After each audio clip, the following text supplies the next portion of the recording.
বরাবরের মতো আজকের ক্লাসেও আমরা এসএসসি গণিত পাঠ্য বইয়ের বীজগাণিতিক রাশি অধ্যায়ের সবচেয়ে গুরুত্বপূর্ণ একটি প্রশ্ন সমাধান করব। দেখো, প্রশ্নটি হচ্ছে x ইজ ইকুয়াল টু 5 + √2 হলে 2x + 46 ডিভাইডেড বাই x এর মান কত।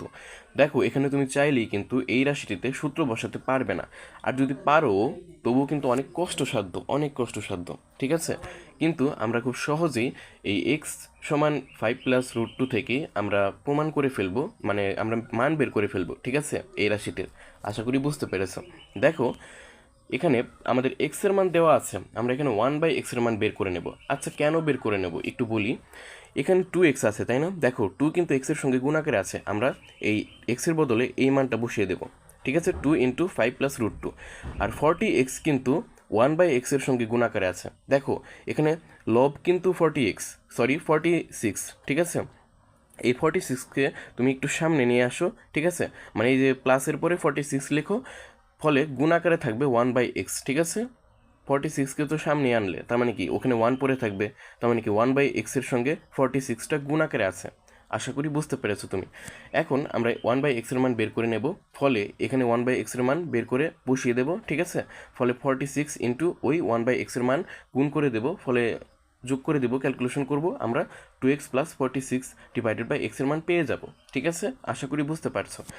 দেখো, x ইজ ইকুয়াল টু 5 + √2। এখন আমরা উল্টিয়ে দেব, ঠিক আছে। x এর নিচে কিছু নেই মানে 1 আছে, 5 + √2 নিচে কিছু নেই মানে 1 আছে। দেখো, 1/x সমান 1/5 + √2। এখন গণিতের জগতে কিছু নিয়ম আছে, তুমি মানে লব হর আকারে থাকলে, ঠিক আছে, হরে তুমি √2 মানে রুট রাখতে পারবে না, ঠিক আছে। রুট থাকতে পারবে না, মানে গণিতের মানে ক্যালকুলেশনের সুবিধার্থে আরও অনেক মানে কারণ আছে কেন হরে হরে রুট থাকতে পারবে না, ঠিক আছে। এখন আমরা ও কথা পরে জানবো অন্য কোনো ভিডিওতে। এখন আমরা জানি কিভাবে হর থেকে রুটকে আমরা তাড়িয়ে দিতে পারি।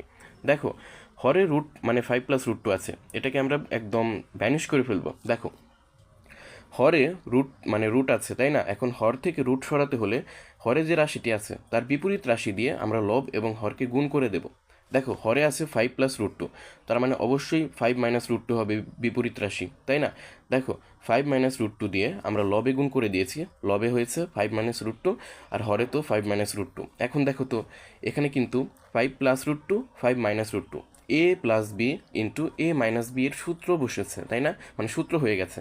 তার মানে এখানে আমরা লিখতে পারি a² - b², মানে a² - b² এর মানে তো a + b into a - b, তাই না? তার মানে কি 5² মানে 25, আর √2² মানে কি √r² কাটা গেলে থাকে 2, আর লবে তো 5 - √2 আগেই ছিল, তাই না? তার মানে 25 - 2 মানে 23, ঠিক আছে। তার মানে কি 1/x এর মান আমরা পেয়েছি 5 - √2 ডিভাইডেড বাই 23। এখন এই 1/x এর মানটা আমরা এখানে বসিয়ে দেবো। মানে কীভাবে বসাবো একটু দেখো যে সুতরাং 2x + 46 ডিভাইডেড বাই x। দেখো, 2 × x, এক্সের জায়গায় আমরা এই মানটা বসিয়ে দিয়েছি, 2 × 5 + √2। আর এইখানে দেখো 46 ইন্টু 5 - √2 ডিভাইডেড বাই 23, এটা কীভাবে লিখলাম? এখানে একটু খটকা লাগতে পারে। দেখো, এই যে 46 ডিভাইডেড বাই x দেখতে পাচ্ছ, ঠিক আছে। এই 46কে আমরা একটু সামনে নিয়ে আসলে তোমাকে দেখাতে পারছি না, মানে সামনে নিয়ে আসলে, ঠিক আছে, মানে ধরো, মানে 46কে আমরা মানে এখানে বসাবো না, লবে বসাবো না, ঠিক আছে। কিন্তু লবেই বসবে, ঠিক আছে, নিয়ম অনুযায়ী লবেই বসবে। এখন 46কে সামনে গুণ আকারে লিখবো আমরা, 46 ইন্টু ইন্টু 1/x হবে, ঠিক আছে।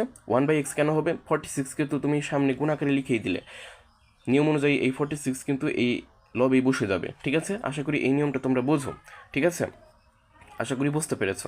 ফলে 46কে তুমি এই যে লবে গুণ না দিয়ে এই যে প্লাসের পরে একটু সামনে গুণ দিলেও একই ব্যাপার, কিন্তু 46 কিন্তু 1/x এর সঙ্গে গুণ হয়ে যাবে, ফলে 46 ডিভাইডেড বাই x হবে, ঠিক আছে, একই কথা। এখন তুমি ক্যালকুলেটর দিয়ে মানে হাতে গুণে হিসেব করতে হবে, 5 × 2 = 10 আর 2√2, ঠিক আছে। আর এখানে তুমি গুণ করে দেবে ভাগ করে, মানে ক্যালকুলেশন করার পরে, আশা করি ক্যালকুলেশন তোমরা পারো, ঠিক আছে। ক্যালকুলেশন করে এখানে একটু ভেঙে ভেঙে বিস্তারিত করে দেখাবে, তাহলে তোমাদের টিচার্স মার্কস দেবে, ঠিক আছে, মার্কস দেবে। কারণ এটাতে কোনো সূত্র তুমি ফেলোনি, ঠিক আছে, তাই একটু বিস্তারিত তোমাকে করে দিতে হবে। দেখো, ক্যালকুলেশন করার ফলে আমরা পেয়েছি 20, ঠিক আছে, অ্যান্সার হবে 20। আশা করি বুঝতে পেরেছো। মূলত তোমাদের বেসিকটা বুঝতে হবে, ক্যালকুলেশন তোমরা যোগ বিয়োগ গুণ ভাগ এগুলো নিজেরাই পারবে, ঠিক আছে। আমি শুধু এই যে বেসিকটা বুঝিয়ে দিয়েছি, ঠিক আছে। আশা করি বুঝতে পেরেছো। এখানে একটু সমস্যা হতে পারে। 46 আশা করি তুমি পারো, ঠিক আছে।